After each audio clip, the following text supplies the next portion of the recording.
English and play basketball.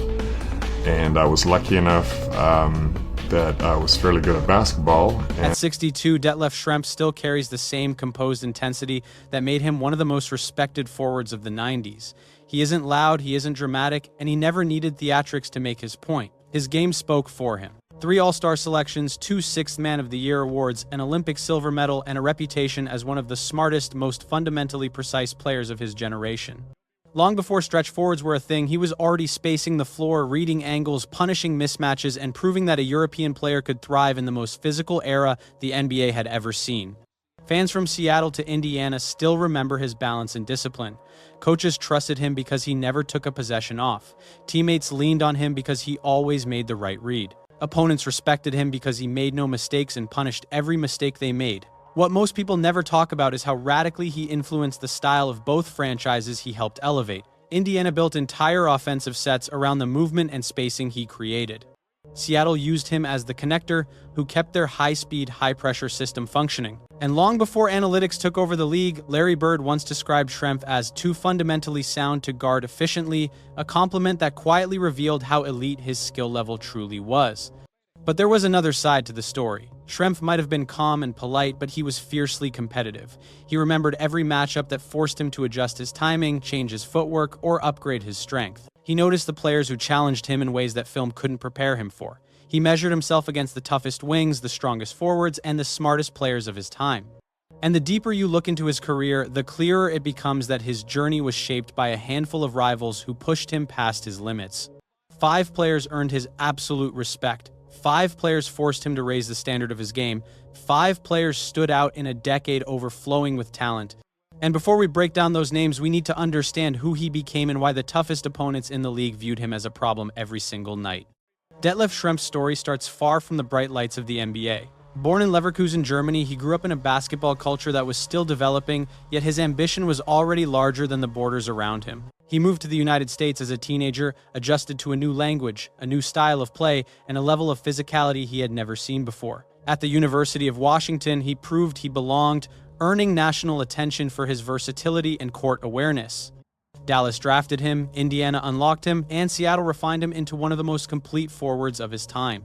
What made Schrempf different wasn't flair or flash, it was his discipline, his intelligence, and his understanding of space in an era built on power. He played every position from 2 to 4, defended wings and bigs, pushed the ball like a guard, and made reads that shaped entire possessions. Coaches trusted him because he understood the game as if he were standing an hour ahead of everyone else. Players respected him because every matchup became a mental battle as much as a physical one. But to understand how he evolved into that rare, polished force, we need to look at the opponents who shaped him. The 5 players on his list aren't just names. They're the rivals who forced him to grow, adapt, and survive in the toughest decade the league had to offer. Number 5, Clyde Drexler. For Detlef Schrempf, few players represented pure pressure the way Clyde Drexler did.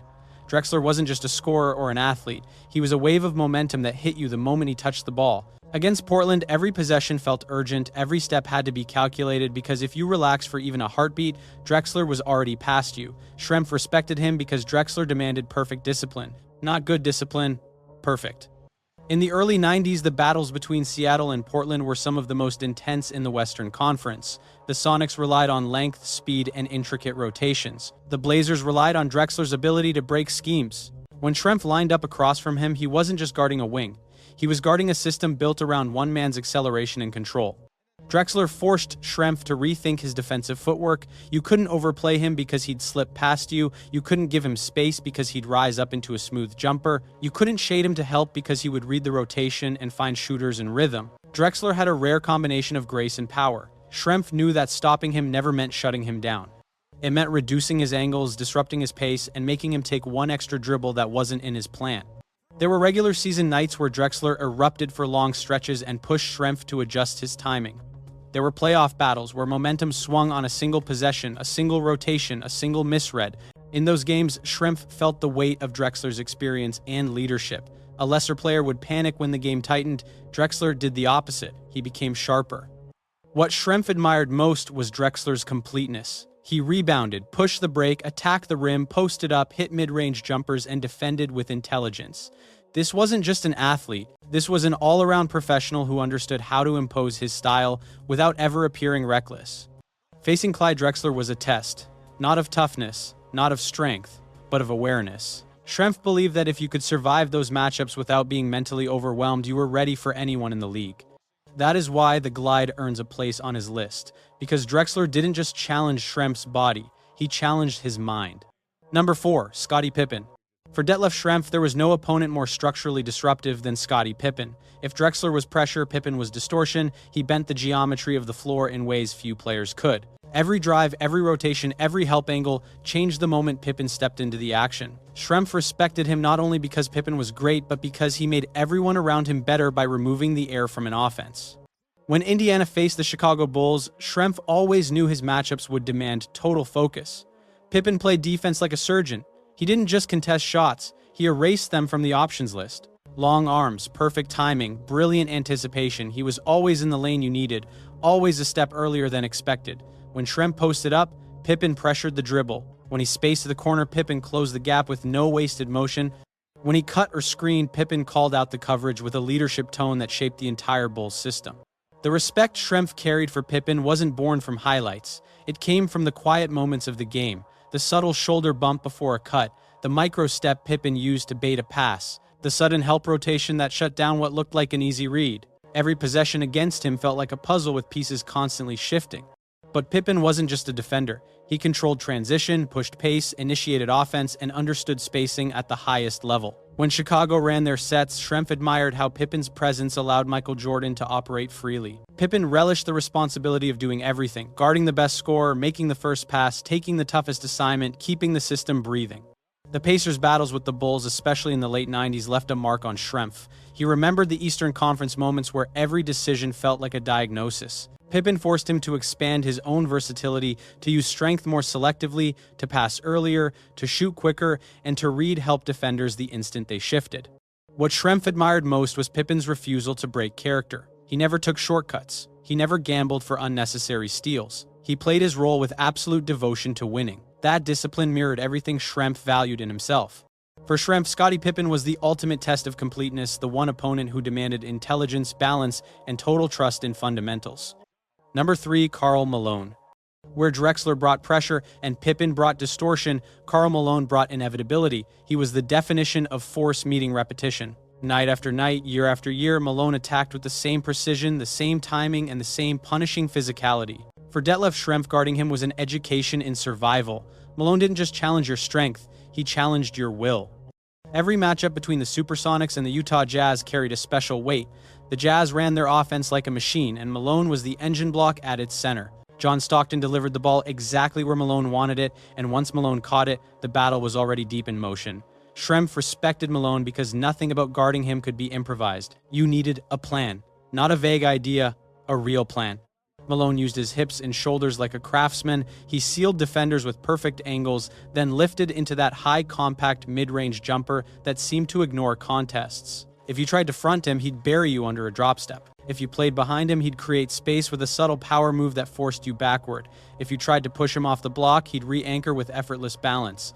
Malone didn't rely on surprise. He relied on inevitability.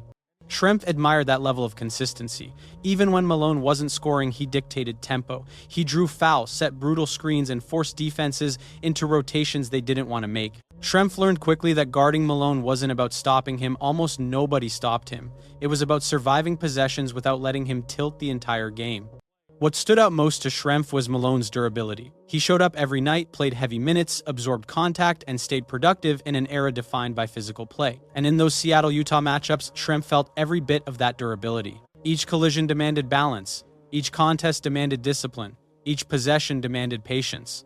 There were nights where Malone grabbed control of a game simply by refusing to slow down. That relentlessness forced Schrempf to elevate his footwork, his strength, and his timing. And even when the Sonics won, Schrempf remembered how much effort it took just to keep Malone from dictating the scoreboard.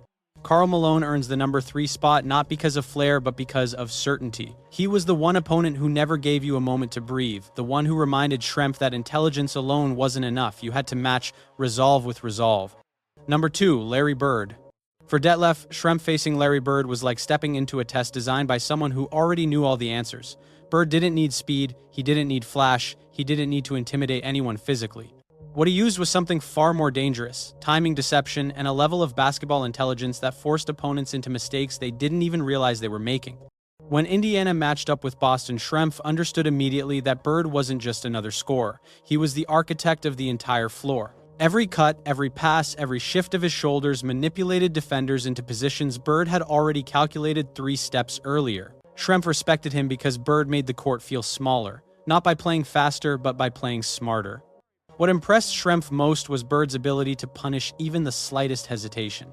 If you closed out too aggressively, he stepped past you into a soft runner. If you were too conservative, he fired a jumper with that high, unhurried release. If you tried to shade him away from help, he'd throw a no-look pass to a cutter you didn't even see. Bird turned every possession into a trap disguised as routine basketball. And despite his calm appearance, Bird competed with a sharp edge. Schrempf admired that toughness. Bird talked when necessary, but more often he used silence as pressure. He didn't need volume, he needed precision. And in those moments where games tightened, Bird revealed a different gear, not athletic explosiveness, but mental clarity. He saw the play before it unfolded, and that separated him from almost everyone of that era. For Schrempf, these battles had lasting influence. Bird exposed the gaps in your awareness. He forced you to read the second defender. He made you think about angles, spacing, and timing in ways that shaped your own development. Schrempf often said that Bird didn't just beat players, he educated them. One memory stood out. After a strong performance, Schrempf heard Bird tell a reporter that he was too fundamentally sound to guard efficiently, a backhanded compliment that spoke volumes. It wasn't flattery. It was recognition from one of the greatest minds the league had ever seen. Larry Bird earns the number 2 spot because he represented the pure essence of high-level basketball. He made opponents smarter. He made teammates better. And for Schrempf, he was one of the few players who elevated every part of his game simply by being on the court. Number 1, Charles Barkley. For Detlef Schrempf, no opponent demanded more resilience, more preparation, or more mental toughness than Charles Barkley. Barkley wasn't just a matchup. He was a collision with everything the league's toughest era represented. Undersized for a power forward, yet overpowering. Not the tallest, yet unstoppable in the paint. And while many players relied on 1 or 2 strengths, Barkley attacked with a full arsenal of leverage, balance, burst, and instinct that made him impossible to predict. Whenever Seattle faced Phoenix, Schrempf knew the tone of the game would shift the moment Barkley checked in. Barkley played offense like a battering ram with footwork. He didn't just bully defenders, he manipulated them. He'd fake a power move, spin into space, then explode off the floor before anyone expected lift. Schrempf respected that combination of intelligence and raw force. Barkley wasn't just strong, he was efficient. Everything he did had purpose. The respect grew deeper in the mid-90s playoff matchups. Barkley could dominate a quarter with rebounds alone.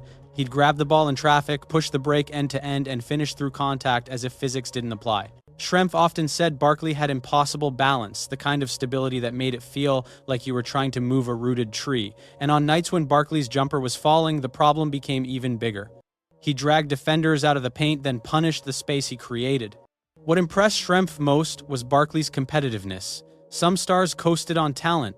Barkley ran on fire. He demanded the ball, demanded the moment, and demanded the spotlight. He could take over a fourth quarter by deciding it was time. Not with arrogance, but with certainty. Schrempf learned quickly that guarding him wasn't a one-possession job.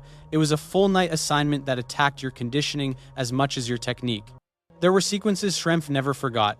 Barkley backing him down with rhythmic punishing dribbles, Barkley muscling through double teams, Barkley exploding off a missed shot for second chance points. Those moments didn't just challenge Schrempf's defense, they shaped his understanding of elite competition. Barkley forced him to absorb contact, adjust leverage, use his length more strategically, and stay mentally locked in even when fatigue set in. But the true reason Barkley ranks number 1 is simpler. He made Schrempf better at everything.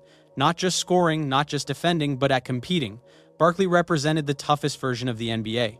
The version where every possession was a confrontation, every rebound was a statement, and every matchup was a battle that revealed something about yourself. For Detlef Schrempf, Charles Barkley was the opponent who demanded the highest level of respect because he demanded the highest level of response.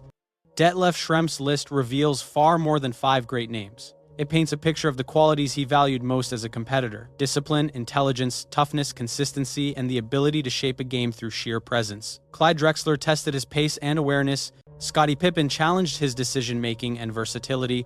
Karl Malone confronted his resolve and physical endurance. Larry Bird expanded his understanding of timing and space.